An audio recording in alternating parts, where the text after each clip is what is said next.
नमस्कार प्यारे बच्चों, कैसे हैं आप लोग। मैं संजीव कुमार सिंधु सभी बच्चों का एजुकेशन मंत्रा एकेडमी पे स्वागत करता हूं। उम्मीद है आप लोग अच्छे होंगे। तो चलिए बच्चे, आज का जो हमारा टॉपिक है वो है बैंकिंग। तो आज एक नए टॉपिक के साथ अपनी शुरुआत करते हैं, नाम जिसका है बैंकिंग। और बैंकिंग के अंदर हम क्या क्या चीज़ें पढ़ने वाले हैं एक बार थोड़ी सी नज़र डाल लीजिए। बच्चे, बैंकिंग के अंदर जो हम पढ़ेंगे वो है कमर्शियल बैंक और सेंट्रल बैंक। ठीक है, तो सबसे इंपॉर्टेंट चीज़ इस पूरे चैप्टर के अंदर हमें पढ़ना क्या है, पहले एक ओवरव्यू ले लेते हैं, फिर इसकी हम शुरुआत करते हैं। तो बच्चे, इसके अंदर पहला है कमर्शियल बैंक्स। ये कमर्शियल बैंक्स क्या होते हैं, वाणिज्य बैंक क्या होते हैं, किस तरीके से वर्क करते हैं और क्या क्या इनके काम होते हैं, ये हमें पढ़ना है। इसके बाद जो दूसरा जो हमारा टॉपिक है वो है सेंट्रल बैंक। सेंट्रल बैंक मतलब आरबीआई। हमारे देश का सेंट्रल बैंक है जिसका नाम क्या है, RBI, reserve bank of India. क्या है वो, क्या काम करता है, क्या उसके फंक्शन है, पूरा चैप्टर बस इतना ही है। एक कमर्शियल बैंक क्या है, उसके काम क्या है, दूसरा आरबीआई यानी सेंट्रल बैंक क्या है, उसके काम क्या है, और फिर पूरा पूरा चैप्टर फिर फिनिश। तो चलिए बच्चे, अपने चैप्टर की शुरुआत करते हैं कुछ छोटे छोटे टॉपिक से। देखो भाई, अब हमारे पूरे चैप्टर के अंदर हम पढ़ने क्या क्या वाले हैं वो सुनो ध्यान से। सबसे पहले हम पढ़ेंगे meaning of commercial bank. Commercial bank का मतलब क्या है और सबसे इंपॉर्टेंट चीज इसके फंक्शन क्या है। मनी क्रिएशन और क्रेडिट क्रिएशन बच्चे मोस्ट इंपॉर्टेंट टॉपिक है। ये मोस्ट इंपॉर्टेंट टॉपिक है, बोर्ड्स के अंदर ये क्वेश्चन जरूर आता है। प्राइमरी एंड सेकेंडरी डिपॉजिट क्या चीज़ें होती हैं, मनी मल्टीप्लायर क्या है, लीगल रिजर्व रेशियो क्या चीज़ें होती हैं। इसके अलावा यहाँ से meaning and function of central bank, जो हमारे पास जो केंद्रीय बैंक है उसका क्या मतलब, उसके फंक्शन क्या है, सबसे इंपॉर्टेंट चीज़ है इसके फंक्शंस। ठीक है, उसके बाद कंट्रोल ऑफ क्रेडिट, क्रेडिट को कैसे कंट्रोल किया जाता है, किन इंस्ट्रूमेंट का हम लोग उसके अंदर यूज करते हैं। दो इंस्ट्रूमेंट या दो मेथड होते हैं, क्वालिटेटिव और क्वांटिटेटिव, यानी मात्रात्मक विधियां और गुणात्मक विधियां। पूरा चैप्टर बस इन 10 चीज़ों के ऊपर डिपेंड है। 10 चीज़ें और थोड़ा सा समय, पूरा चैप्टर आपकी मुट्ठी में आ जाएगा। ये बात आई समझ में। तो चलिए बच्चे शुरू करते हैं। तो देखो, तो पहली बात, ये कमर्शियल बैंक क्या होते हैं एक बात थोड़ा सा रीड कर लेते हैं, फिर इसके बारे में थोड़ी सी कुछ प्रेजेंटेशन देखेंगे। Commercial bank are the financial institutions, ये फाइनेंशियल इंस्टीट्यूशन होते हैं who accept demand deposit from the general public. ठीक है, ये क्या करते हैं बच्चे, ये जनरल पब्लिक से क्या करते हैं, डिमांड डिपॉजिट सबमिट करते हैं, एक्सेप्ट करवाते हैं। ये बात ही समझ में। जिन लोगों के पास, पब्लिक के पास, जिनके पास एक्सेस पैसा है वो अपना पैसा कहाँ जमा करते हैं, कमर्शियल बैंकों के अंदर। ठीक है, which are widely accepted as a money for making payment. ये बात आई समझ में बच्चे। जिन लोगों के पास एक्सेस पैसा होता है उनसे पैसा क्या करवाते हैं, डिपॉजिट करवाते हैं। किस अकाउंट की फॉर्म में, करंट अकाउंट और सेविंग अकाउंट की फॉर्म में ये पैसा जमा कराते हैं।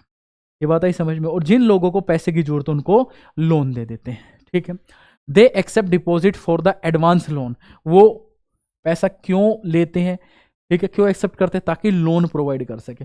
ध्यान से सुनना, जनता का ही पैसा, जनता के पैसे के ही को ही ये यूज करते हैं। जिनके पास एक्सेस पैसा है उनसे पैसा जमा करवा लेते हैं, और जिनको नीड होती है उनको पैसा लोन के रूप में दे देते हैं। ये बात आई समझ में। ये सिंपल सा फंडा है कमर्शियल बैंक्स का।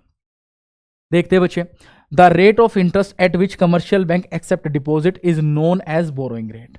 भाई देखो, जितने पर लोन लेते हैं उसको बोलते हैं borrowing rate, and the rate which is lend money is called the lending rate. ये बात आई समझ में बच्चे।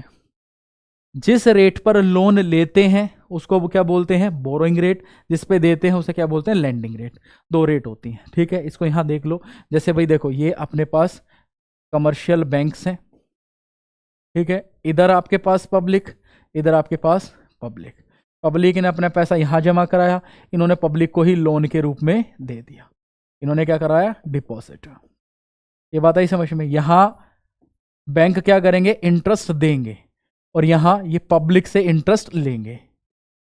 ये बात आ रही है समझ में। अगर बैंक लोन देगा तो इंटरेस्ट लेगा, और बैंक अगर किसी से डिपॉजिट लेता है तो उसको इंटरेस्ट देगा। अब सिंपल सी बात है, जिससे बोरो कर रहे हैं तो इस रेट को क्या बोलेंगे, बोरोइंग रेट। क्या बोलेंगे बच्चे, बोरोइंग रेट। और जिसको लोन दे रहे हैं, लेंड कर रहे हैं, तो इसको क्या बोलेंगे बच्चे, लेंडिंग। इतनी बात आई समझ में। The difference of these rates is called spread और प्रॉफिट। इनके बीच का डिफरेंस ही क्या कहलाता है, स्प्रेड या प्रॉफिट कहलाता है। एग्जाम में क्वेश्चन कई बार आ चुका है कि इनके बीच का गैप क्या कहलाता है, स्प्रेड यानी प्रॉफिट। एग्जाम्पल के तौर पर यहां देखना, बैंक जो लोन दे रहा है वो दे रहा है 10% पे, और जो लोन ले रहा है वो है 7% पे। इन दोनों के बीच का जो डिफरेंस है वो कितना, 3%। तो 3% क्या है बैंकों का प्रॉफिट। यानी 7% पे लोन ले रहा है और 10% पे लोन दे रहा है, बीच का 3% इनका खराब मुनाफा। एक बार हिंदी में नजर डाल लीजिए बच्चे। वाणिज्य बैंक को क्या अर्थ है? वाणिज्य बैंक वित्तीय संस्थाएं हैं। पहली बात तो ये क्या है? एक वित्तीय संस्थाएं जिनका काम क्या है? वित्त प्रोवाइड करना, ठीक है, जो आम जनता से मांग जमाएं स्वीकार करते हैं, ठीक है, उन्हें भुगतान करने के लिए धन के रूप में व्यापक रूप से स्वीकार करते हैं, ठीक है, क्या करते हैं? मांग जमाएं स्वीकार करते हैं, जिनके पास एक्सेस पैसा है वो अपने पास जमा कर लेते हैं। ये अग्रिम ऋणों के लिए जमा स्वीकार करते हैं, जिस ब्याज दर पर वाणिज्य बैंक जमा स्वीकार करते हैं उसे उधार दर के रूप में जमा करवाना पड़ता है, यानी बोरोइंग रेट यानी उधार दर, और जिस रेट पर वह पैसा उधार देता है उसको उधार दर कहा जाता है, ठीक है। हिंदी में दोनों एक जैसे ही होंगे, लैंडिंग रेट और बोरोइंग रेट, ठीक है। इन दोनों के बीच का अंतर प्रसार या लाभ कहलाता है।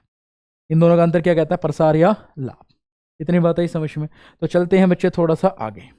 ये देखो बच्चे, अब है कमर्शियल बैंक का काम। क्या है कमर्शियल बैंक का काम? 3 काम होते हैं, 2 प्राइमरी है, 1 सेकेंडरी है। प्राइमरी वर्क है 2 ही काम। सबसे पहले एक्सेप्ट डिपॉजिट, ठीक है, लोगों की मांग जमाओं को स्वीकार करते हैं। दूसरा क्या है? एडवांस लोन, ऋण प्रदान करते हैं, ये है इसके प्राइमरी काम। और लास्ट क्या है? Agency function. अब ये जिन लोगों का पैसा जमा करते हैं, जिन लोगों को पैसा लोन के रूप में देते हैं, उनके लिए कुछ काम करते हैं, कोई ना कोई उनको सर्विस देते हैं, बदले में पैसा चार्ज करते हैं, उसको बोलते हैं एजेंसी फंक्शन। एक बार थोड़ा सा नजर डालते हैं बच्चे, देखिए सबसे पहला क्या है? एक्सेप्ट डिपॉजिट, ठीक है, ये कैश कहाँ जमा कर रख देंगे? बैंक के अंदर। कौन करेगा? आम जनता। कौन सी आम जनता? जिनके पास एक्सेस पैसा है। कहाँ जमा कराएंगे? इन 3 अकाउंट में, सेविंग अकाउंट, करंट अकाउंट और फिक्स डिपॉजिट की फॉर्म में, एफडी की फॉर्म में। जमा करा दिया तो बैंक बदले में क्या देगा? इंटरेस्ट रेट देगा। बैंक बदले में क्या देगा? Interest rate. इतनी बात आई समझ में? इस इंटरेस्ट रेट को क्या बोलेंगे? Borrowing rate. इधर आ जाओ भाई, एडवांस लोन। क्या होगा? Advance loan. अब एडवांस लोन का मतलब लोन प्रोवाइड करना। अब ये लोन प्रोवाइड करते हैं, किस किस तरीके का लोन हो गया? House loan, car loan, personal loan या ओवरड्राफ्ट की फॉर्म में। On this bank receive interest income, loan देंगे बदले में इनकम मिलेगी। ये बात आई समझ? जो इंटरेस्ट मिलता है उसको क्या बोलते हैं बच्चे? Landing rate. क्या बोलते हैं? Landing rate. और जो ये इंटरेस्ट पे करते हैं उसको क्या बोलते हैं बच्चे? Borrowing rate. और इनके बीच का जो गैप होता है वो क्या कहलाता है? स्प्रेड यानी प्रॉफिट। अब आ जाते हैं अगला, एजेंसी फंक्शन। एजेंसी फंक्शन क्या होता है? बैंक एक इंस्टीट्यूशन है, कुछ ना कुछ सर्विस देगा, बदले में आपसे पैसा चार्ज करेगा। देखना, ये फॉरेन करेंसी खरीदता है, टैक्स को कलेक्ट करता है और शेयर, डिवेंचर, सिक्योरिटीज वगैरह खरीदता है उन पब्लिक के बिहाफ, उन पर्सन के बिहाफ, अपने क्लाइंट के बिहाफ पर। बदले में क्या करेगा? कुछ ना कुछ कमीशन अर्न करेगा। ये बात आई समझ में? तो ये सारे काम कौन करते हैं? Commercial bank. इतनी बात आई समझ में बच्चे? उम्मीद है इस स्लाइड से आपको काफ़ी हद तक रिलीफ मिल गया होगा, समझ में आ गई होगी। तो देखो बच्चे, एक्सेप्ट डिपॉजिट। अब ये डिपॉजिट किस फॉर्म में एक्सेप्ट करता है? ये देखो बच्चे, डिमांड डिपॉजिट, सेविंग अकाउंट और करंट अकाउंट की फॉर्म में। और जो टाइम डिपॉजिट होती है, जिसको आप क्या बोलते हो? जो टर्म डिपॉजिट, कुछ टाइम के लिए जमा करा दिया। देखो, सेविंग अकाउंट के अंदर आप कभी भी कहीं भी पैसा जमा करवा सकते हो। बैंकों के अंदर आप क्या कर रहे हो? जब भी आपके पास टाइम है आप जाके पैसा जमा करा सकते हो और कभी भी पैसा निकाल सकते हो। लेकिन एफडी के अंदर ऐसा नहीं होता। फिक्स डिपॉजिट के अंदर जो पैसा है वो जमा एक फिक्स टाइम पीरियड के लिए ही होता है और फिक्स टाइम पीरियड के बाद ही वो मैच्योरिटी डेट आएगी, तब आपको वो पैसा मिल जाएगा। इतनी बात आई समझ में बच्चे? उससे पहले आप उसे नहीं निकाल सकते, चेक के थ्रू थोड़ा थोड़ा पेमेंट भी नहीं निकाल सकते। ये बात आई समझ में? पैसे को थोड़ा थोड़ा नहीं निकाला जा सकता, एक ही बार में, वन टाइम में ही पैसा निकाला जा सकता है। चेक से उन पैसे को नहीं निकाला जा सकता। इतनी बात आई समझ में? उसको बोलते हैं टाइम डिपॉजिट या टर्म डिपॉजिट, ठीक है। ये टर्म डिपॉजिट होती है 2 तरीके की। पहला एक फिक्स अकाउंट होता है, दूसरा रेकरिंग अकाउंट होता है, ठीक है। फिक्स्ड अकाउंट का मतलब एक तरीके से आप बोल सकते हो एफडी, फिक्स डिपॉजिट। एक ही बार में पैसा जमा करवा दिया, ठीक है। मान लेते 1 साल की एफडी करवाई, 1 साल में पैसा जमा करा दिया, 1 साल के बाद ही निकलेगा। एक होता है रेकरिंग, जिसको आरडी बोलते हैं, रेकरिंग डिपॉजिट। वो क्या होता है? हर महीने आप पैसा जमा करवा रहे हो, जनवरी, फरवरी, मार्च करके हर महीने पैसा जमा कराया, 1 साल के अंदर जैसे 1 साल हो जाता है तब वो पैसा निकाला जाता है, तो इसको बोलते हैं रेकरिंग डिपॉजिट। तो इस फॉर्म में पैसा जमा कराया जाता है बैंकों में। देखते हैं बच्चे, तो कमर्शियल बैंक के 2 काम होते हैं। पहला एक्सेप्ट डिपॉजिट यानी मांग जमा स्वीकार करना, और दूसरा एडवांस लोन, ऋणों को उपलब्ध करवाना। ऋणों को क्या करवाना है? उपलब्ध, लोगों को, आम जनता को जिनको जरूरत है लोन की, उनको लोन प्रोवाइड करना। अब एक्सेप्ट डिपॉजिट का मतलब क्या है? Accept deposit is the most important function of the commercial bank. सबसे महत्वपूर्ण कार्य है। They accept deposit from the several form according to the requirement of the different section of the society. भाई देखो, जिसके पास जितना पैसा वो आके जमा करवा सकता है। जो गरीब लोग हैं भाई 100, 200, 500, 1000 रुपये तक वो पैसा जमा करा सकते हैं। जो अमीर लोग हैं उससे थोड़ा ज़्यादा। ये बात आई समझ में?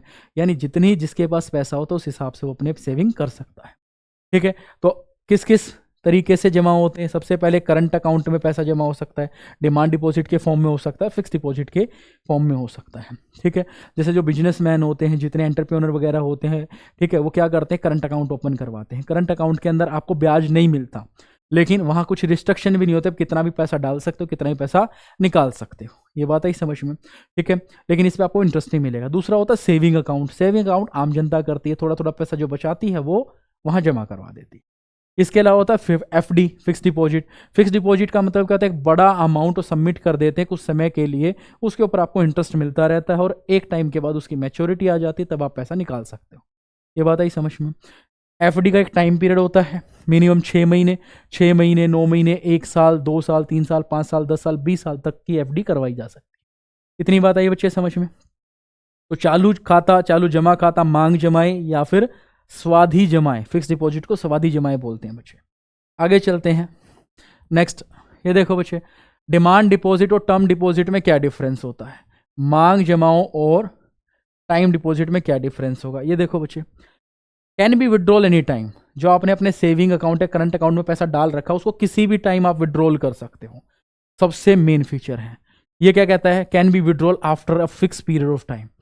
यहां से पैसा सिर्फ और सिर्फ उसकी मैच्योरिटी के बाद ही निकाला जा सकता है। उससे अगर पहले निकालोगे तो आपको सरेंडर करनी पड़ेगी अपनी एफडी को, और कुछ अमाउंट आपका कट जाएगा, कुछ चार्ज आपके कट जाएंगे।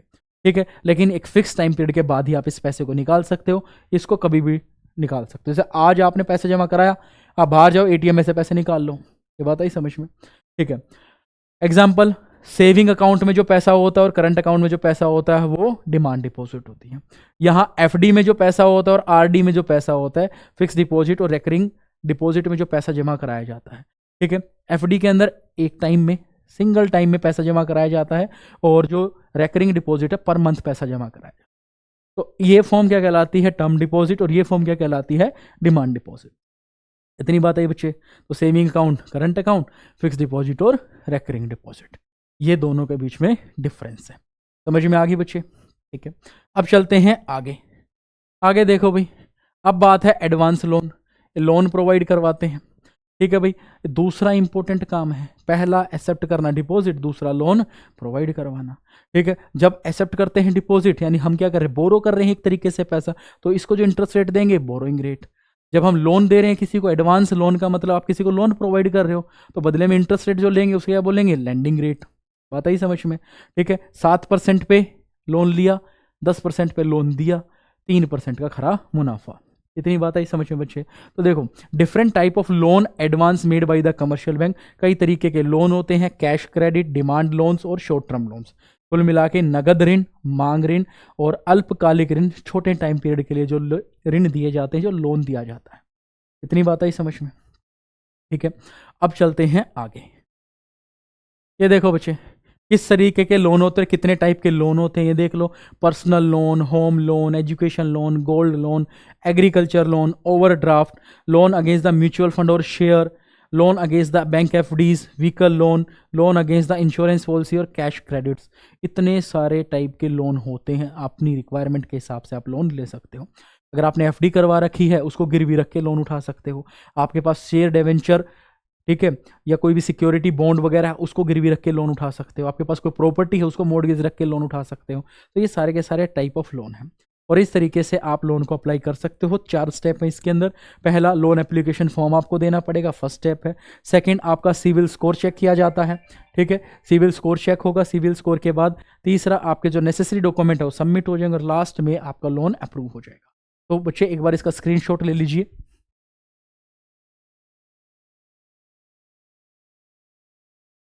उम्मीद है बच्चे आपने स्क्रीनशॉट ले लिया होगा। अब आगे चलते हैं।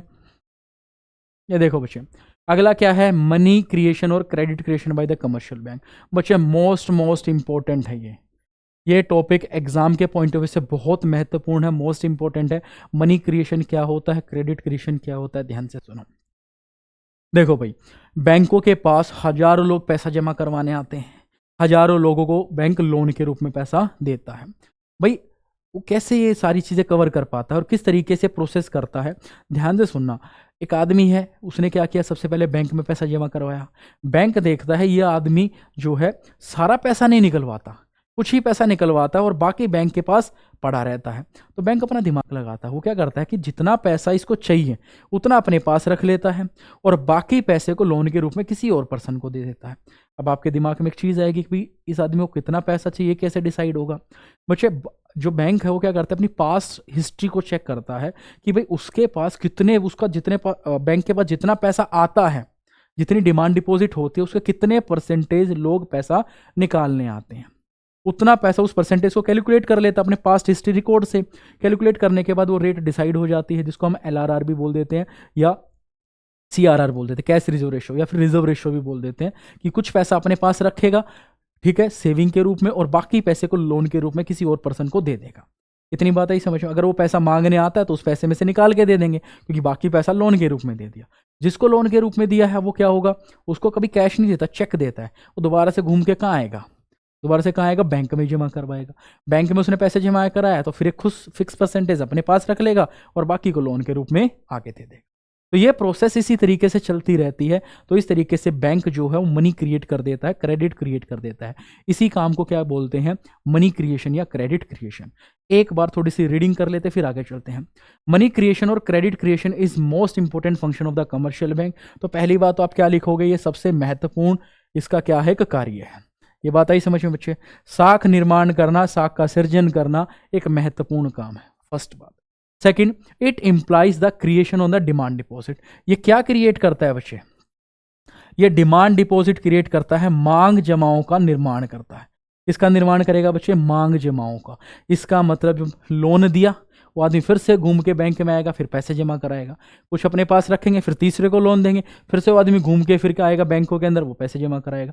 तो किसको क्रिएट करते हैं बच्चे, डिमांड डिपॉजिट को। यहां से भी कई बार एग्जाम में क्वेश्चन आ चुका है MCQ की फॉर्म में।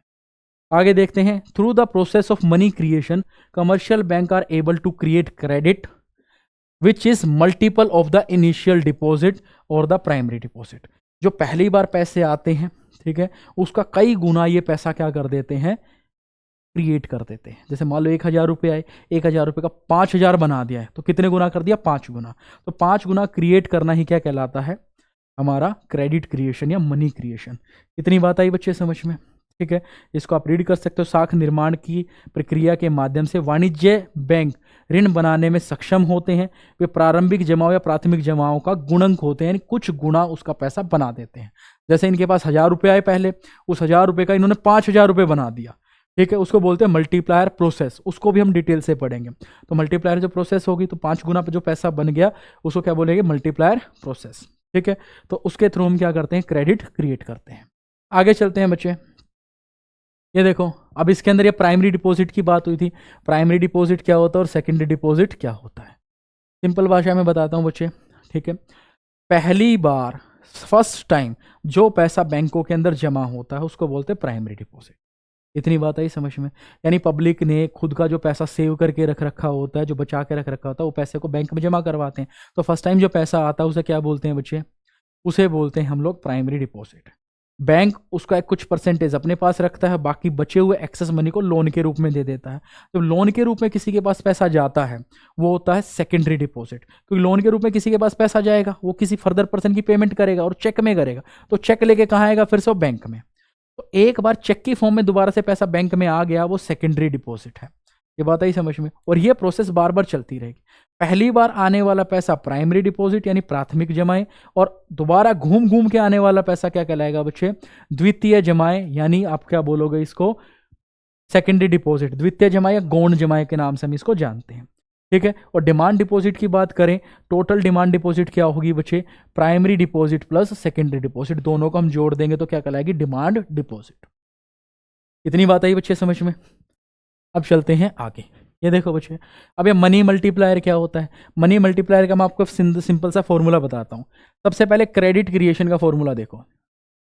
क्रेडिट क्रिएशन, क्रेडिट क्रिएशन का फॉर्मूला होता है primary deposit multiply by 1/RR।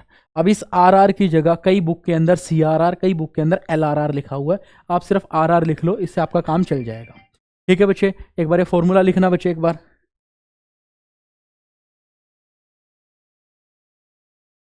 बच्चे फॉर्मूला उतार लिया आप लोगों ने।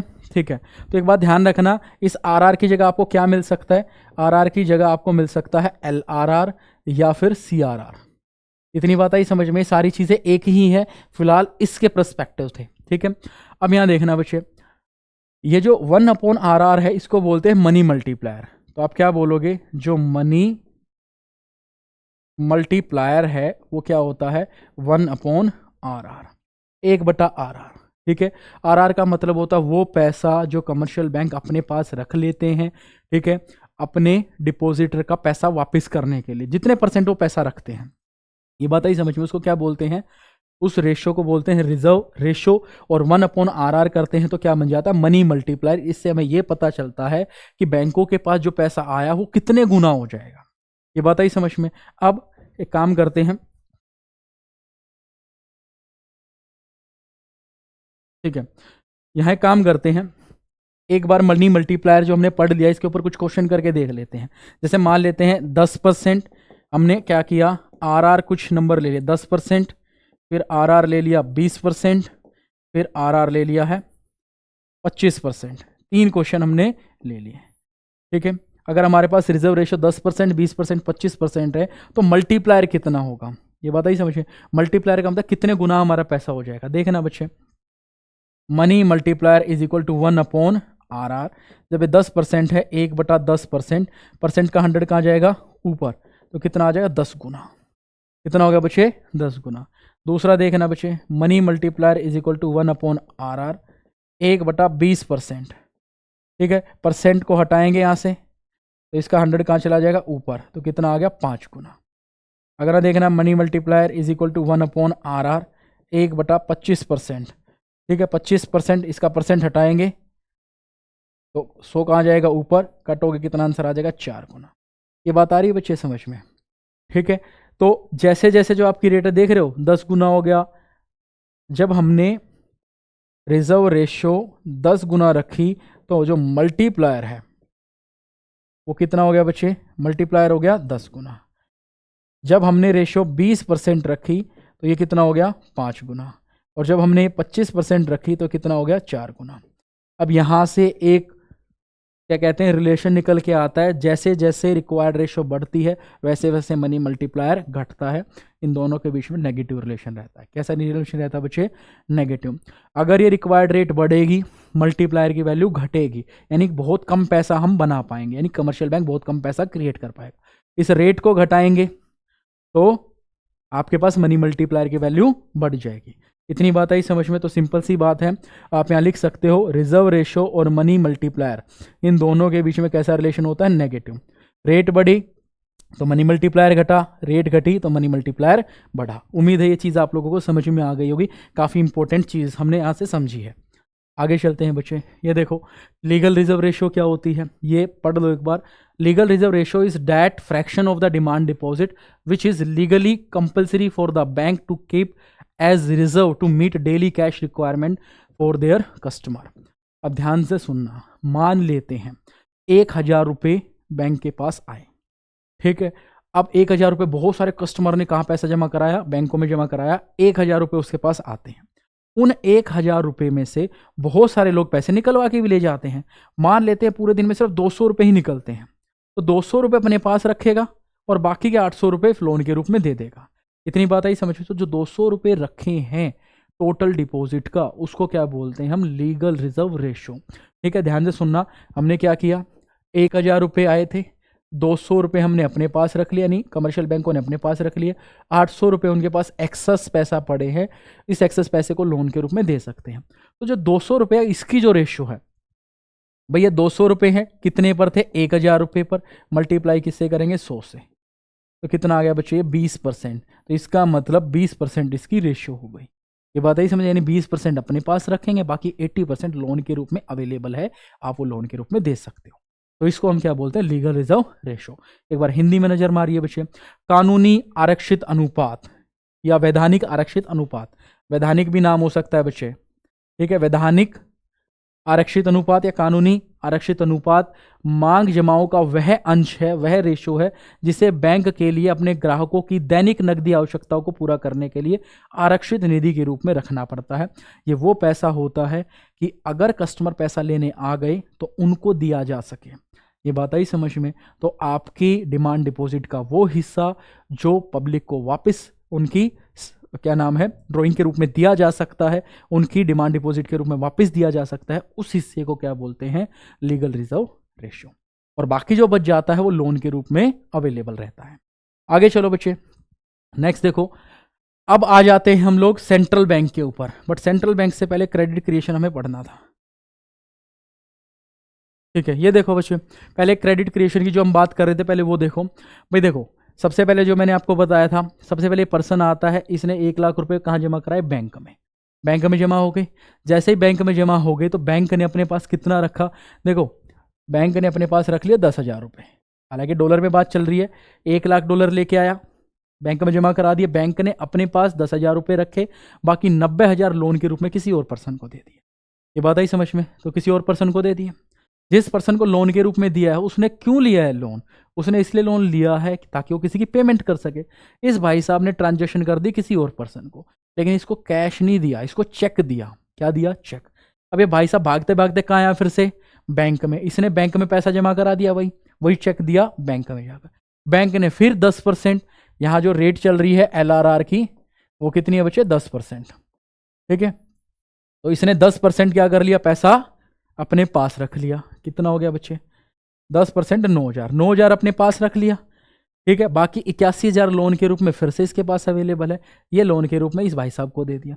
इन भाई साहब ने अपनी ट्रांजैक्शन की, जिसको पेमेंट करनी थी पेमेंट कर दी चेक के रूप में। ये चेक के रूप में फिर भाई साहब इधर आते हैं 81,000 डॉलर लेकर, 81,000 डॉलर का फिर से कितना, 10%, 8100 अपने पास रख लिया, बाकी फिर लोन के रूप में ये प्रोवाइड करवा। इतनी बात आई समझ में? तो इस प्रोसेस को हम क्या बोलते हैं, इस प्रोसेस को बोलते हैं मनी क्रिएशन या डिमांड क्रिएशन, ठीक है। इतनी बात आ रही है समझ में बच्चे, ठीक है। तो ये मनी क्रिएशन ही क्या कहलाता है, हमारे पास सबसे मोस्ट इंपॉर्टेंट टॉपिक है ये। तो मनी क्रिएशन आता है, ये इसकी पूरी प्रोसेस होती है। ये बात आई समझ में? इसको एक एग्जाम्पल के थ्रू समझते हैं हम लोग। देखो बच्चे, एक एग्जाम्पल है credit creation bye a single bank. अब ध्यान से सुनना, एक तरफ प्राइमरी डिपॉजिट है, फिर कैश रिजर्व है। कैश रिजर्व वो हिस्सा जो बैंक अपने पास रखते हैं ताकि डे टू डे लाइफ के या डे टू डे की जो पेमेंट करनी होती है उसके लिए अपने पास पैसा रखा जा सके, और बाकी पैसा लोन के रूप में अवेलेबल होता है, उसको लोन के रूप में प्रोवाइड कर सकते हैं। तो सबसे पहले एक पर्सन आया, ये पर्सन ए है, ये पर्सन ए आया, इसने पैसा जमा कराया बैंक में। तो जो पहली बार पैसा लेके आता है उसको बोलते हैं प्राइमरी डिपॉजिट। क्या बोलते हैं बच्चे? प्राइमरी डिपॉजिट, यानी प्राथमिक जमाएं। इसने बैंक में पैसा जमा कराया, कितने, 1,000 रुपये। इसने 1,000 रुपये जमा करवा दिए, ठीक है। अब इस 1,000 का एक फिक्स परसेंटेज, वो फिक्स परसेंट कितनी थी, 20%। कहाँ से पता चली भाई? ये फिक्स परसेंटेज बैंक अपने पास्ट हिस्ट्री से, पास्ट रिकॉर्ड से चेक करके खुद डिसाइड करता है। तो भाई कितना है, 20%।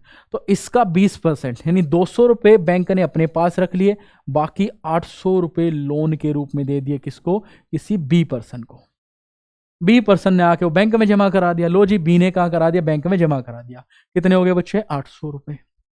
लो जी, 800 रुपये का 20%, 160 बैंक ने फिर अपने पास रख लिया, और बाकी 640 रुपये किसी और पर्सन को लोन के रूप में दे दिया। अब सी फिर से बैंक में आता है, सी बैंक में आएगा क्योंकि चेक के फॉर्म में उसको पैसा मिला है। तो भाई उसने 640 रुपये बैंक में जमा करा दिए।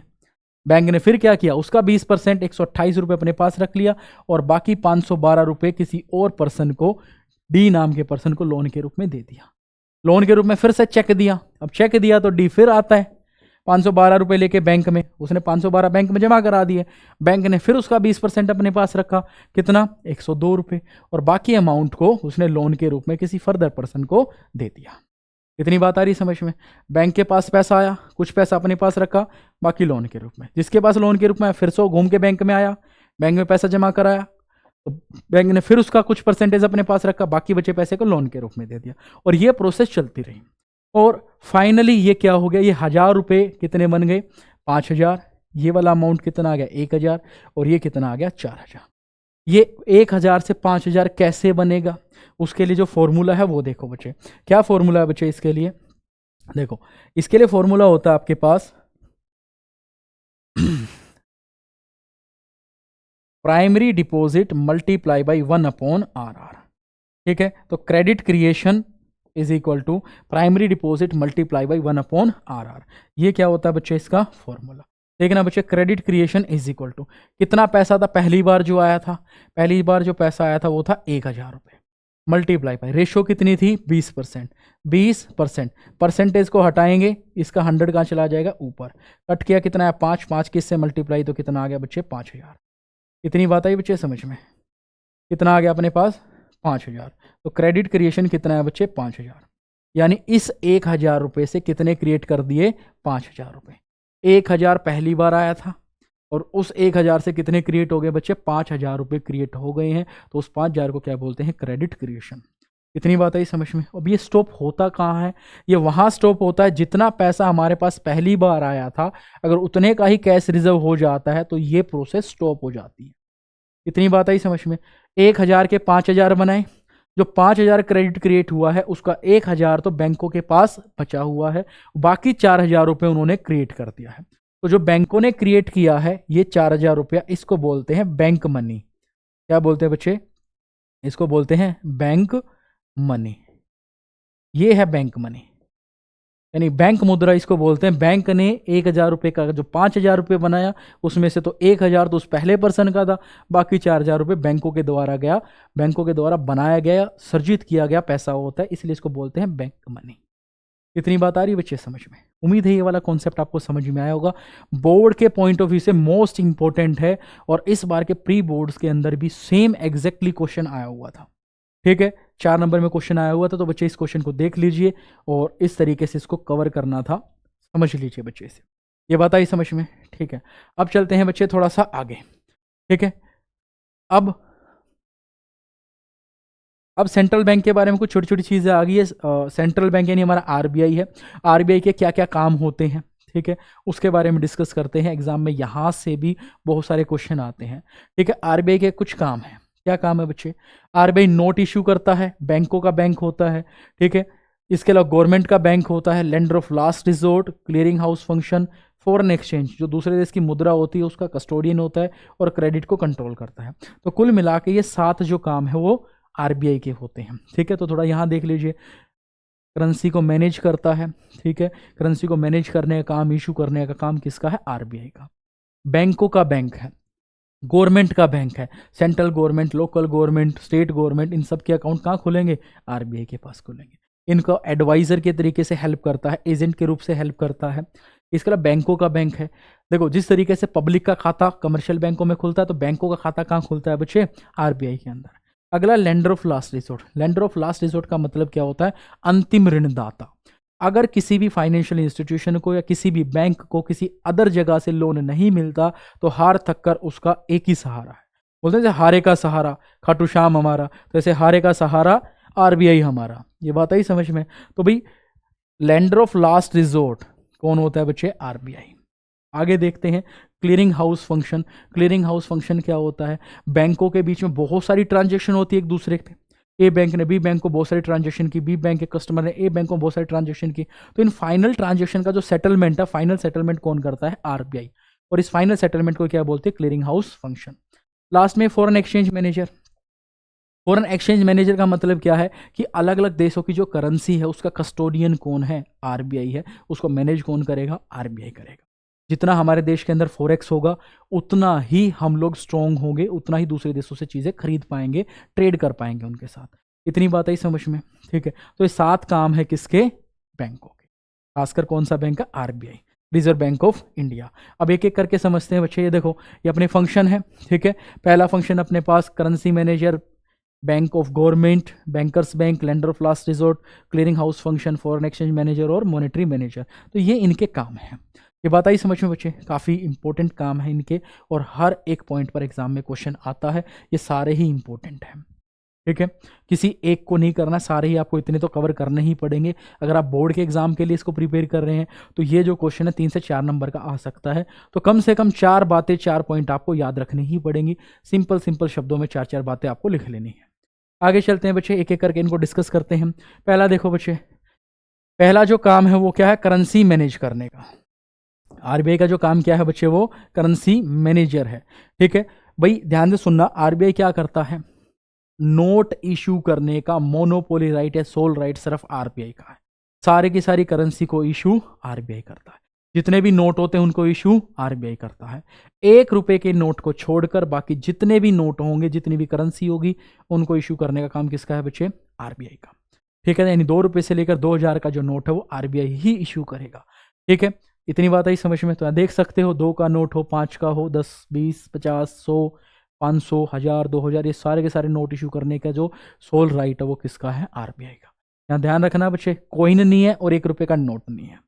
ठीक है, आगे देखो, अब ये काफी इंपॉर्टेंट है। अब इंपॉर्टेंट मैंने क्यों कहा, ध्यान से सुनना। हमारे देश के अंदर जो करेंसी है ना, उसके अंदर एक तो पेपर नोट होते हैं। क्या होते हैं, पेपर नोट। ठीक है, दूसरा हमारे पास कॉइन्स होते हैं। ठीक है, हमारे देश के अंदर कॉइन है, कॉइन को इशू करने का काम होता है मिनिस्ट्री ऑफ फाइनेंस का। ठीक है, यानी या फिर फाइनेंस मिनिस्टर आप इसे बोल सकते हो।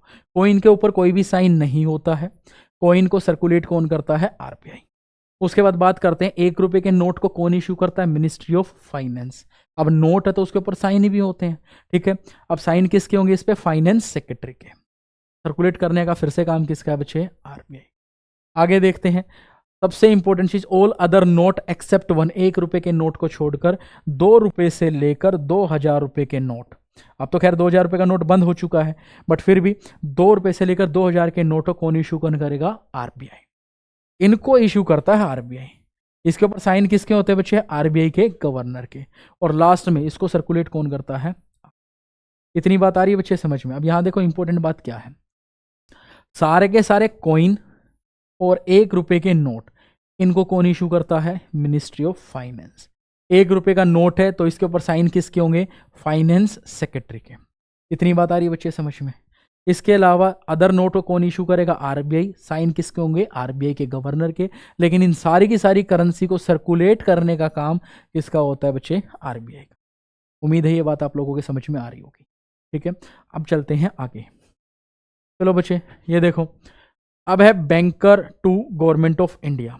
ध्यान से सुनना भाई, देखो हमारे पास जो हमारी जो गवर्नमेंट हो 3 लेवल पे डिस्ट्रीब्यूटेड है, सेंट्रल गवर्नमेंट, स्टेट गवर्नमेंट और लोकल गवर्नमेंट। जिस तरीके से पब्लिक का खाता कमर्शियल बैंकों में होता है, ठीक है, उसी तरीके से कमर्शियल बैंकों का खाता आरबीआई के अंदर होता है। और बैंक जो बड़े बड़े इंस्टीट्यूशन है देश को चलाने की जो एजेंसी कौन चलाता है किसी भी देश को, उसकी गवर्नमेंट। तो गवर्नमेंट के खाते कहाँ खुलेंगे, कमर्शियल बैंकों में नहीं, कमर्शियली आरबीआई में खुलते हैं। तो तीनों लेवल पे जो गवर्नमेंट, उन सबके खाते कहाँ खुलेंगे, आरबीआई के अंदर। अब आरबीआई उनको क्या क्या फैसिलिटी देता है, क्या क्या काम करता है उनके लिए, देखिए बच्चे। The central bank is also functioning as a banker. सबसे पहले बैंकर के तरीके से काम करता है उनके लिए। ठीक है, फिर एजेंट के रूप में काम करता है और लास्ट में एडवाइजर के रूप में काम करता है। ये बात आई समझ में बच्चे। आरबीआई गवर्नमेंट को सर्विसेज प्रोवाइड कर रहा है, गवर्नमेंट आरबीआई को सर्विसेज प्रोवाइड कर रहा है। तो आरबीआई बैंकर के तौर पर उनके खाते मेंटेन कर रहे हैं, एजेंट के रूप में उनके बिहाफ पे कोई ना कोई चीज़ें खरीद और बेच सकती है, और लास्ट में एडवाइजर के रूप में एडवाइस दी जाती है कि भाई यहाँ इन्वेस्ट कर सकते हो, यहाँ इन्वेस्ट नहीं करनी है आपको, या इन्वेस्ट करो या डिस इन्वेस्ट करो। ये बात आई समझ में। आगे चलते हैं बच्चे। नेक्स्ट क्या है, बैंकर टू बैंक। ये बैंकों का बैंक। अभी थोड़ी देर पहले एक छोटी सी बात बताई थी, जो आपके पास पब्लिक है, पब्लिक के अकाउंट कहाँ खोलेंगे, कमर्शियल बैंकों में। कमर्शियल बैंक के कहाँ अकाउंट खोलेंगे, कहाँ पर, आरबीआई यानी सेंट्रल बैंक के अंदर। ठीक है, इसके बाद देखो बैंकों का बैंक है, बैंकों के लिए क्या करता है, सबसे पहले maintain banking account of all the schedule bank. सारे के सारे शेड्यूल बैंक है, जितने भी कमर्शियल बैंक होते हैं, उनके बैंकिंग अकाउंट यानी इनके बैंकर के रूप में काम करता है। किसके रूप में काम करता है बच्चे, बैंकर के रूप में।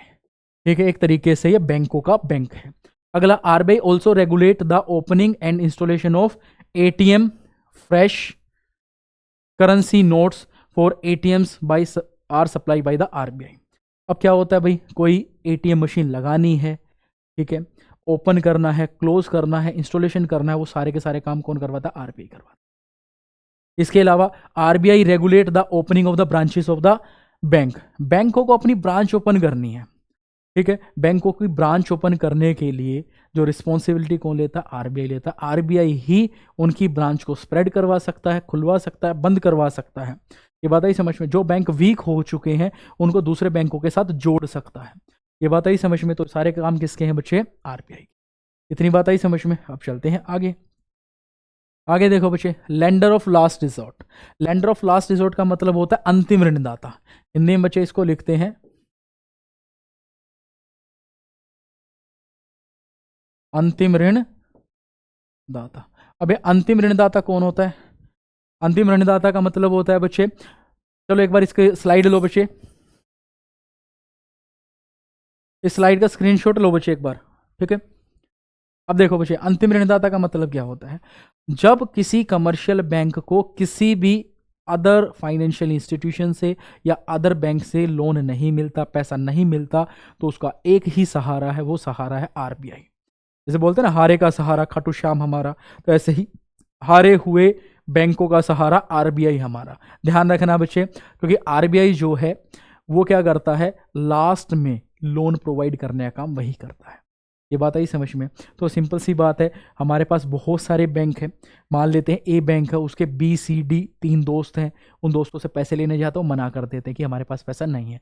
तो ऐसी सिचुएशन में वो अपनी डे टू डे लाइफ को मीट करने के लिए, डे टू डे जो क्रेडिट है उसके नीड को पूरा करने के लिए क्या करेगा? लोन लेगा। तो कहाँ जाता है? आरबीआई के पास। ये बात आई समझ में बच्चे? तो सेंट्रल बैंक या जो फेडरल इंस्टीट्यूशन होता है वो प्रोवाइड करवाता है लिक्विडिटी, इमरजेंसी क्रेडिट प्रोवाइड करवाता है। किनको? बैंकों को या अदर फाइनेंशियल इंस्टीट्यूशन को। ये बात आई समझ में? तो यही खाटू श्याम है इनके लिए। इतनी बात आई समझ में? जैसे कलयुग के अंदर खाटू श्याम है ना, लोगों का जो पीड़ा हरने का जो काम है खाटू श्याम के पास है, ऐसे ही इनकी इमरजेंसी सिचुएशन में इनकी पीड़ा कौन हरेगा? आरबीआई। इसी वजह से इसको क्या बोलते हैं? अंतिम ऋणदाता। ये बात आई समझ में? अब चलते हैं आगे। नेक्स्ट है बच्चे क्लियरिंग हाउस फंक्शन। अब एक क्लियरिंग हाउस फंक्शन को हिंदी में बोलते हैं गृह संशोधन कार्य। क्या होता है बच्चे? गृह संशोधन कार्य। दो बैंक है, बैंक ए और बैंक बी। बैंक ए के बहुत सारे कस्टमर हैं, उन्होंने बहुत सारी ट्रांजेक्शन कर रखी है बैंक बी में, और बैंक बी के बहुत सारे कस्टमर उन्होंने ट्रांजेक्शन कर रखी है बैंक ए में। इस बात का मतलब क्या है? इस बात का मतलब कुछ इस तरीके से मानो कि भाई बैंक ए को बैंक बी के पैसे देने हैं 10,000 करोड़, और बैंक बी को बैंक ए के पैसे देने हैं 8,000 करोड़। अब एक तरीका तो ये है कि पहले ए बैंक इसके 10,000 करोड़ रुपए देगा और बैंक बी फिर इसके 8,000 करोड़ रुपए देगा। दूसरा तरीका क्या है? फाइनल सेटलमेंट करवा दो। फाइनल सेटलमेंट क्या करवा दो? ए को ज्यादा देने हैं तो ए क्या करेगा? बी बैंक को 2,000 करोड़ रुपए दे देगा। ये बात आई बच्चे समझ में? तो ये फाइनल सेटलमेंट करने का काम कौन करता है? ये फाइनल सेटलमेंट करने का काम आरबीआई करता है, और इस सेटलमेंट को बोलते हैं क्लियरिंग हाउस फंक्शन। उम्मीद है ये बात आप लोगों के समझ में आई होगी। इस तरीके का डायग्राम आपके एग्जाम में आप बना सकते हो, इस तरीके का डायग्राम को, ठीक है। हेल्प करेगा आपके मार्क्स गेनिंग में। आगे देखते हैं बच्चे foreign exchange manager. Foreign exchange manager क्या होता है? भाई देखो, हर देश दूसरे देशों के साथ ट्रेडिंग करता है। ट्रेडिंग करेगा तो दूसरे देश की करेंसी भी चाहिए। ये बात आई समझ में? तो दूसरे देश की करेंसी का जो कस्टोडियन है वो कौन होता है? आरबीआई। यानी जितनी भी करेंसी वो कहाँ जमा करवानी पड़ती है? आरबीआई के पास, ताकि उसको ये पता चल सके कि आरबीआई के पास कितना फॉरेक्स है, दूसरे देश का कितना रिजर्व है, ठीक है। तो आप यहाँ कुछ सिंबल देख सकते हो बच्चे, अलग अलग देशों की करेंसी के सिंबल हैं। जैसे ये यूएसए डॉलर है, ये यूरो का साइन है, ये जैपनीज येन है, इसके अलावा ये इंडियन रुपीज़ का साइन है, स्विस फ्रेंच है, ब्रिटिश पाउंड है, ठीक है, ये रशियन रूबल है, चाइनीज़ युआन है। तो इस तरीके के ये अपने पास कुछ ना कुछ सिंबल्स हैं। जिन देशों के साथ हम ट्रेड ज़्यादा करते हैं उनकी करेंसी हमें ज़्यादा चाहिए। ये बात आई बच्चे समझ में? तो अब चलते हैं थोड़ा सा आगे। अब देखो बच्चे, अब सबसे इंपॉर्टेंट एक काम है, वो क्या है बच्चे? मॉनेटरी मैनेजर, ठीक है। आरबीआई मॉनेटरी मैनेजर के रूप में काम करता है। ये इस बात का मतलब है क्रेडिट क्रिएशन नहीं, कंट्रोल ऑफ क्रेडिट, यानी क्रेडिट कंट्रोल करने का काम करता है। क्या करता है बच्चे? क्रेडिट को कंट्रोल करने का काम करता है। और क्रेडिट को कंट्रोल करने के लिए आरबीआई 2 इंस्ट्रूमेंट का यूज करता है, पहला क्वांटिटेटिव मेथड और दूसरा क्वालिटेटिव मेथड। किस चीज का बच्चे? क्वांटिटेटिव मेथड और क्वालिटेटिव मेथड। क्वांटिटेटिव मेथड को बोलते हैं बच्चे मात्रात्मक। क्या बोलते हैं बच्चे इसे? इसे बोलते हैं मात्रात्मक विधियां और इसको बोलते हैं गुणात्मक विधियां। गुणात्मक विधियां, इतनी बात आई समझ में। तो इसके अंदर कुछ इंस्ट्रूमेंट आते हैं, एक बार आप देख सकते हो कौन कौन से इंस्ट्रूमेंट हैं। क्वांटिटिव और क्वालिटेटिव। क्वांटिटिव के अंदर अपने पास आती रिजर्व रेशियोज, जिसके अंदर अपने पास पहली जो है वो है CRR और दूसरी SLR। उसके बाद ओपन मार्केट ऑपरेशन, इसके अंदर दो ही चीज आती हैं, एक आती है सेल और दूसरी आती है purchase, sale and purchase of share and securities. उसके बाद कुछ पॉलिसीज रेट होती हैं, जिसके अंदर bank rate, repo rate, reverse repo rate और मार्जिनल रिक्वायरमेंट आप इसको बोल सकते हो, ठीक है, मार्जिन स्टैंडर्ड फैसिलिटी। इधर आता है आपके पास क्वांटिटिव इंस्ट्रूमेंट। क्वांटिटिव इंस्ट्रूमेंट के अंदर credit rationing, marginal requirement, moral session और डायरेक्ट एक्शन जैसी चीजें आती हैं। ये बात आई समझ में। तो इन इंस्ट्रूमेंट का यूज करके RBI मार्केट में क्रेडिट को कंट्रोल करता है। क्रेडिट कंट्रोल करने का मतलब है मनी सप्लाई को बढ़ाना या मनी सप्लाई को कम कर देना, या फिर आप बोल सकते हो अवेलेबिलिटी ऑफ क्रेडिट को बढ़ाना या अवेलेबिलिटी ऑफ क्रेडिट को कम कर देना। इतनी बात आई समझ में। तो इन चीजों का यूज किया जाता है। आगे चलते हैं बच्चे, ये देखो कंट्रोल ऑफ क्रेडिट, ये लास्ट पॉइंट है, control of credit. A central bank has a power to regulate the creation. भाई जो क्रेडिट क्रिएट किया है उसको रेगुलेट करने का काम किसके पास होता है? RBI के पास। जो क्रेडिट क्रिएट, देखो जो क्रेडिट क्रिएशन है उसको क्रिएट तो कौन करता है? कमर्शियल बैंक, लेकिन उसको रेगुलेट कौन करता है? RBI। ये बात आई समझ में। एग्जाम में ऐसा क्वेश्चन आ सकता है कि क्रेडिट क्रिएशन की प्रोसेस में क्रेडिट को क्रिएट कौन करता है? आप बोलोगे कमर्शियल बैंक, और लेकिन उस क्रेडिट को क्या नाम है, कंट्रोल कौन करेगा? आप बोलोगे RBI। कंट्रोल करने का काम किसका है? RBI का। रेगुलेट करने का काम किसका है? RBI का। और क्रिएट करने का काम किसका है? कमर्शियल बैंक्स का, ठीक है। और इसके लिए वो कितने मेथड का यूज करता है? दो मेथड है, क्वांटिटिव और क्वांटिटिव, क्वांटिटिव और क्वालिटेटिव, यानी मात्रात्मक और गुणात्मक। अब चलते हैं बच्चे आगे। ये देखो, अब मॉनेटरी पॉलिसी के अंदर ये पार्ट होते हैं क्वांटिटिव इंस्ट्रूमेंट और क्वालिटेटिव इंस्ट्रूमेंट। ये हम कई बार डिस्कस भी कर चुके हैं, फिर भी एक बार देख लेते हैं। तो सबसे पहले कुछ रिजर्व रेशियो होती है, पहला SLR और CRR। अब ये रिजर्व रेशियो क्या होती है?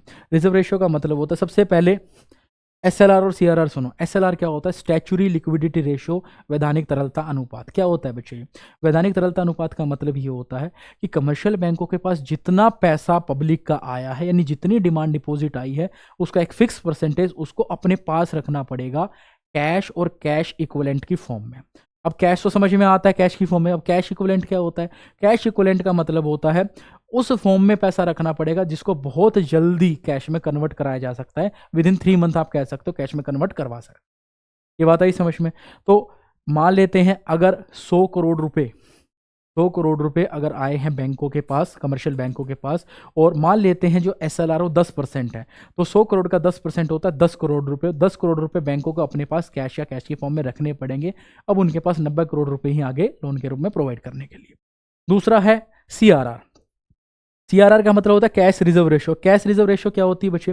कैश रिजर्व रेशियो का मतलब हिंदी में होता है नगद आरक्षित अनुपात, ठीक है। जितना भी पैसा पब्लिक का बैंकों के पास आता है, कमर्शियल बैंकों के पास आता है, उसका एक फिक्स परसेंटेज उन्हें RBI के पास जमा करवाना पड़ता है। मान लेते हैं 15%, तो 100 करोड़ का 15% कितना हो गया? 15 करोड़ रुपए। तो 15 करोड़ उसको कहाँ जमा कराने पड़ेंगे? RBI के पास। 10% अपने पास रख लिए, 15 करोड़ RBI के पास जमा करवा दिए। कितने हो गए बच्चे? 25 करोड़ रुपए तो यहीं ब्लॉक हो गए। बाकी अब बैंकों के पास 75 करोड़ रुपए बचे हैं बाकी लोन के रूप में देने के लिए, ठीक है। आगे आ जाओ बच्चे, OMO, open market operation. Open market operation के अंदर दो ही चीजें होती हैं, एक होती है सेल, दूसरी होती है परचेस। भाई देखो, सेल करने से क्या होगा? अगर मान लेते हैं जो शेयर, सिक्योरिटी, डिवेंचर वगैरह है, RBI ने बेच दिए, बेचे तो क्या होगा? पब्लिक का पैसा RBI के पास पैसा आ जाएगा। तो सेल करने से मनी सप्लाई क्या हो जाती है? कम। और परचेज करने से मनी सप्लाई हो जाती है ज़्यादा। कैसे भाई? अगर मान लो मैं कोई चीज़ आज परचेज करता हूँ, मान लो मैं परचेज करता हूँ, परचेज करने के लिए मैं मार्केट से पेन ले आया और बदले में आपको क्या दे दिया? पैसा। तो आपके पास क्या चला गया? पैसा। ऐसे ही RBI क्या करती है? सिक्योरिटी परचेज कर लेती है अपनी। सिक्योरिटी परचेज करने की वजह से क्या होगा? ठीक है, सिक्योरिटी RBI ने परचेज कर ली, RBI के पास तो सिक्योरिटी आ गई, RBI का पैसा कहाँ चला गया? जनता के पास। उससे मनी सप्लाई बढ़ जाती है। आगे देखो, रेट। रेट होते हैं आपके पास लॉन्ग टर्म रेट और short term rate. Long term rate को बैंक रेट और शॉर्ट टर्म को रेपो रेट वगैरह बोलते हैं। अब क्वांटिटिव की बात करें तो मार्जिनल रिक्वायरमेंट, जिसको सीमांत आवश्यकता बोलते हैं। मार्जिनल रिक्वायरमेंट क्या होती है बच्चे? मार्जिनल रिक्वायरमेंट का मतलब क्या है? देखो, आप क्या करते हो, जब मार्केट में या बैंकों से जब लोन लेने जाते हो तो बदले में आपसे कुछ ना कुछ गिरवी रखवाया जाएगा। ठीक है, मान लेते हैं आपने 80 लाख रुपए की प्रॉपर्टी गिरवी रखी। ठीक है, बदले में आपको सिर्फ 50 लाख रुपए मिले। 80 लाख की प्रॉपर्टी के बदले 50 लाख रुपए मिल रहे हैं, तो बाकी का जो 30% उसे क्या बोलते हैं बच्चे, मार्जिनल रिक्वायरमेंट, यानी सीमांत आवश्यकता। इतनी बात आ रही है बच्चे समझ में? ठीक है, तो इसके गैप को बढ़ा घटा कर भी क्रेडिट को कंट्रोल किया जा सकता है। अगर मनी सप्लाई बढ़ानी हो तो इसको क्या कर देना, कम गैप को, और मनी सप्लाई कम करनी हो तो गैप को क्या किया जा सकता है, बढ़ाया जा सकता है। इसके अलावा है मोरल सेशन, जिसको बोलते हैं नैतिक दबाव। अब नैतिक दबाव का मतलब क्या होता है बच्चे, अगर आरबीआई क्या करता है, अपनी दो पॉलिसी का यूज करता है, चीप मनी पॉलिसी और dear money policy. Dear money policy का मतलब अपने रूल एंड रेगुलेशन को हार्ड कर देता है, और चीप मनी पॉलिसी को अपने रूल एंड रेगुलेशन को थोड़ा सा लिबरल कर देता है। ठीक है, आगे चलते हैं बच्चे। नेक्स्ट पॉइंट है सिलेक्टिव क्रेडिट कंट्रोल। थोड़ा सिलेक्टिव क्रेडिट कंट्रोल किया जाता है इसके अंदर, जिसको क्रेडिट रेशनिंग जैसा पार्ट इसके अंदर कवर किया जाएगा। तो ये क्वालिटेटिव और क्वांटिटेटिव दो इंस्ट्रूमेंट है, ये दोनों के दोनों इंस्ट्रूमेंट मॉनेटरी पॉलिसी के अंदर आते हैं। अब चलते हैं बच्चे आगे। अब क्वांटिटिव मेथड के अंदर क्या क्या चीजें होती है, ध्यान से सुनना। Quantitative methods affect the volume of money supply. ये मनी सप्लाई को अफेक्ट करते हैं। किसको अफेक्ट करते हैं बच्चे, मनी सप्लाई को। ठीक है, मनी सप्लाई को बढ़ा भी सकते हैं और मनी सप्लाई को घटा भी सकते हैं। And credit in economy. Economy के अंदर दो चीजें, एक तो क्रेडिट को और दूसरा मनी सप्लाई को बढ़ाया और घटाया जा सकता है। These methods include bank rate, open market operation, CRR, SLR, यानी ये सारी की सारी चीजें। क्या क्या चीजें हैं बच्चे, पहला आ गया आपके पास बैंक रेट, उसके बाद आ गया रेपो रेट, भी इधर आना चाहिए था, लिख लेते हैं रेपो रेट। इन दोनों को जब जोड़ देते हैं तो बन जाता है बैंक रेट, रेपो रेट, ये तो एज इट इज है। उसके बाद क्या है अपने पास CRR, उसके बाद है SLR। ठीक है, ये हो गई। इन दोनों को जब जोड़ते हैं तो ये बन जाता है LRR, लीगल रिजर्व रेशो। और एक है आपके पास OMO, open market operation, sale and purchase. ठीक है, तो ये सारी की सारी चीज़ें इसके अंदर शामिल है। अब इंपॉर्टेंट बात यह है कि मनी सप्लाई को बढ़ाने के लिए और घटाने के लिए क्या किया जाएगा। दोबारा देखो बच्चे, अगर हमें मनी सप्लाई को बढ़ाना है, और इधर लिख लेते हैं मनी सप्लाई को घटाना है। भाई देखो, अगर मनी सप्लाई को बढ़ाना हो, इन सारी की सारी रेट को कम कर देना पड़ेगा।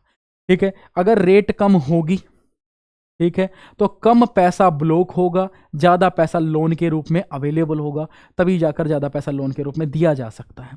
तो अगर हमें मनी सप्लाई को बढ़ाना हो तो यहाँ पर बैंक रेट को घटाना पड़ेगा, रेपो रेट को घटाना पड़ेगा, CRR को घटाना पड़ेगा, उसके बाद स्टैच्यूटरी लिक्विडिटी रेशियो को भी डिक्रीज करना पड़ेगा। ठीक है, मनी सप्लाई बढ़ानी है तो क्या करना पड़ेगा, परचेस या सेल, चीज़ें परचेज करनी पड़ेगी। ठीक है, जैसे मैंने आपसे कोई चीज़ परचेज की तो मेरा पैसा आपके पास चला जाएगा, मार्केट में क्या चली जाएगी, सप्लाई चली जाएगी, अगर आरबीआई कुछ चीज़ें परचेज करता है। अगर मनी सप्लाई को घटाना है तो इन सारी रेशियो को क्या करना पड़ेगा, बढ़ाना पड़ेगा। और यहाँ ओपन मार्केट ऑपरेशन में क्या करनी पड़ेगी, सेल। ये इंपॉर्टेंट टॉपिक है यहाँ पर, यहाँ से सीधे सीधे MCQ आते हैं एग्जाम के अंदर। तो यहाँ से क्या चीज़ समझ में आई, मनी सप्लाई को बढ़ाने और इनको घटाने। देखो, मनी सप्लाई बढ़ रही है और ये चीज़ घट रही है, इसका मतलब इनमें कैसा रिलेशन है, नेगेटिव रिलेशन है। इतनी बात आ रही समझ में? तो आपको एक बात ध्यान रखनी है, मनी सप्लाई और इन सारी की सारी रेशियोज के बीच में कैसा रिलेशन होता है बच्चे, नेगेटिव रिलेशन होता है। अगर मनी सप्लाई बढ़ानी, इन रेशियो को घटाना पड़ेगा, मनी सप्लाई घटानी तो इन सारी की सारी रेशियो को बढ़ाना पड़ेगा। इतनी बात आ रही है बच्चे समझ में? उम्मीद है ये वाला टॉपिक आपके समझ में आ रहा होगा। अब थोड़ा आगे चलते हैं, इसके ऊपर एग्जाम में क्वेश्चन आते हैं बच्चे। आगे देखो बच्चे, ये देखो, अब है क्वांटिटेटिव इंस्ट्रूमेंट। क्वांटिटेटिव इंस्ट्रूमेंट कौन से होते हैं भाई, ये वो मेथड होते हैं जिससे आप क्या करते हो, फिर से क्रेडिट को, जो अवेलेबिलिटी ऑफ क्रेडिट, उसको कम या ज़्यादा कर सकते हो। देखना बच्चे, quantitative methods are those methods which are used by the central bank to regulate the flow of credit. Credit के फ्लो को रेगुलेट करने के लिए इसका यूज किया जाता है, into the particular direction of economy. This is called the selective control. इनको क्या बोलते हैं बच्चे, सेलेक्टिव कंट्रोल बोलते हैं। क्वांटिटेटिव मेथड को सिलेक्टिव कंट्रोल बोलते हैं और क्वांटिटेटिव मेथड को ऑल ओवर कंट्रोल बोलते हैं। तो सिलेक्टिव मेथड या इनको सिलेक्टिव कंट्रोल बोलते हैं। These method include regulation of the consumers credit, regulation of the marginal requirement and moral session. यानी कुल मिला के ये वाली चीज़ें आ जाती हैं। ठीक है, मार्जिनल रिक्वायरमेंट, दूसरा consumer credit regulation, credit rationing, moral session, direct action, control through the directives. ठीक है, तो ये सारी की सारी चीज़ें आपके पास आ जाती। इतनी बात आई बच्चे समझ में? ठीक है, अब चलते हैं थोड़ा सा आगे। अब यहाँ देखो एग्जाम में सीधा यहाँ से सवाल आता है, measure of the control the excess demand. ठीक है, आप एक्सेस डिमांड बोल लीजिए, ठीक है, या फिर आप इसको ये बोल लीजिए, एक्सेस डिमांड का मतलब क्या है, लोगों के पास पैसा ज़्यादा है तो हमें मनी सप्लाई को क्या करना पड़ेगा, कम करना पड़ेगा। ठीक है, ध्यान से सुनना, एक्सेस डिमांड का मतलब क्या है, मार्केट के अंदर लोग बहुत ज़्यादा डिमांड कर रहे हैं, क्यों, क्योंकि उनके पास पैसा ज़्यादा है। अब पैसा ज़्यादा तो हमें मार्केट में पैसा कम करना पड़ेगा, तो वो सारी की सारी चीज़ें हमें अपनानी पड़ेंगी जिससे मार्केट से पैसा खींचा जा सकता हो। ठीक है, तो सिंपल सी बात है, जब मनी सप्लाई को कम करना हो या फिर हमारे पास एक्सेस डिमांड की सिचुएशन हो, ठीक है, या फिर आप बोलो कि अवेलेबिलिटी ऑफ क्रेडिट को कम करना है,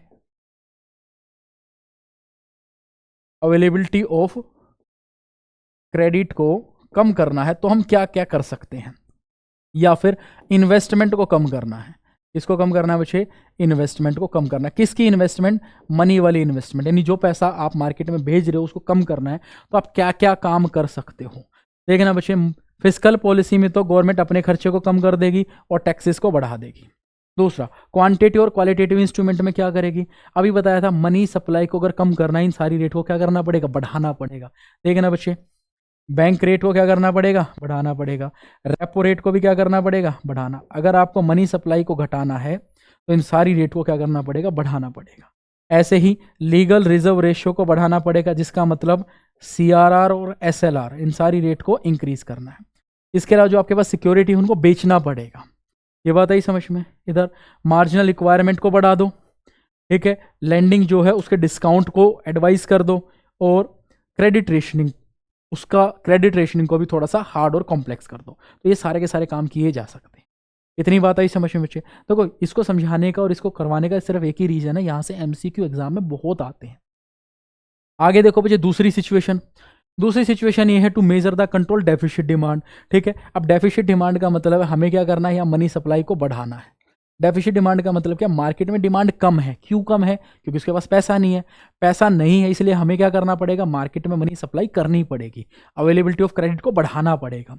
तो सिंपल सी बात है, यहाँ पर हम क्या कर रहे हैं, मनी सप्लाई को बढ़ा रहे हैं। दूसरा, availability of credit, availability of credit को क्या कर रहे हैं बच्चे, इंक्रीज कर रहे हैं। ये बात आई समझ में। मनी सप्लाई को बढ़ाना, अवेलेबिलिटी ऑफ क्रेडिट करना, इसके लिए हम क्या करेंगे, यहाँ देखना बच्चे, इसके लिए हमें क्या करना है, सबसे पहले गवर्नमेंट स्पेंडिंग को बढ़ा दो और यहाँ टैक्सेस को घटा दो। ठीक है, ये तो फिस्कल पॉलिसी, बट फिलहाल हमारा जो फोकस है मॉनेटरी पॉलिसी पे। मॉनेटरी पॉलिसी मैंने आप लोगों को चीज़ बताई थी, इन सारी की सारी रेट और मनी सप्लाई के बीच में कैसा रिलेशन होता है, नेगेटिव। तो सिंपल सी बात है, मनी सप्लाई को अगर बढ़ा रहे हो आप, तो इन सारी की सारी चीज़ों को क्या करना पड़ेगा, घटाना पड़ेगा। Repo rate, reverse repo rate, इसके अलावा बैंक रेट, CRR, SLR, इन सारी की सारी चीज़ों को क्या करना पड़ेगा, घटाना पड़ेगा। देख रहे हो बच्चे, decrease in bank rate, decrease in repo rate, उसके बाद डिक्रीज इन LRR। LRR का मतलब होता है CRR प्लस SLR। इसके अलावा सिक्योरिटी को आपको क्या करना पड़ेगा, परचेज करना पड़ेगा। अगर RBI मार्केट से अपनी सिक्योरिटी को परचेज कर लेता है तो RBI का पैसा जनता के पास चला जाएगा। ये बात आई समझ में। और इधर क्वांटिटेटिव इंस्ट्रूमेंट में क्या करेंगे, मार्जिनल रिक्वायरमेंट को क्या कर दो, घटा दो। मार्जिनल रिक्वायरमेंट को क्या कर दो, घटा दो। दूसरा, जो आपकी पॉलिसी है, मोरल सेशन है, उसको इजी कर दो, सिंपल कर दो। लोन की जो अवेलेबिलिटी को सिंपल अगर आप कर दोगे, रूल एंड रेगुलेशन को इजी कर दोगे, लोगों को इजीली लोन मिल जाएगा और वो डिमांड फिर आगे क्रिएट करना शुरू कर देंगे। ठीक है, और लास्ट में क्रेडिट रेशनिंग को थोड़ा सा आसान कर दो, लिबरल कर दो, उससे भी हमारा काम चल जाएगा। यहाँ हमें चीप मनी पॉलिसी का यूज़ करना पड़ेगा। इतनी बात आई बच्चे समझ में। ठीक है, अब ध्यान से सुनना बच्चे, आज का हमारा टॉपिक वैसे फिनिश हो चुका है, बट आज के टॉपिक के अंदर मैंने बहुत इंपॉर्टेंट चीज़ें पढ़ी हैं। पहला क्या पढ़ा था, कमर्शियल बैंक क्या है, दूसरा क्या है, सेंट्रल बैंक क्या है। कमर्शियल बैंक के काम क्या है, सेंट्रल बैंक के काम क्या है। सेंट्रल बैंक के ये जितने भी काम है सारे के सारे मोस्ट इंपॉर्टेंट है, एग्जाम में यहाँ से क्वेश्चन आएंगे ही आएंगे। इसके अलावा जो कमर्शियल बैंक के अंदर एक क्रेडिट क्रिएशन है, जिसको मनी क्रिएशन बोलते हैं, एग्जाम में हर साल, पिछले 8-10 साल हो चुके, हर साल वहाँ से क्वेश्चन आता ही आता है। ठीक है बच्चे, तो आप इन सारे टॉपिक को डिटेल से कवर कर लीजिए। मिलते हैं अपनी अगली क्लास के अंदर। आज के लिए आपसे विदा लेते हैं, धन्यवाद।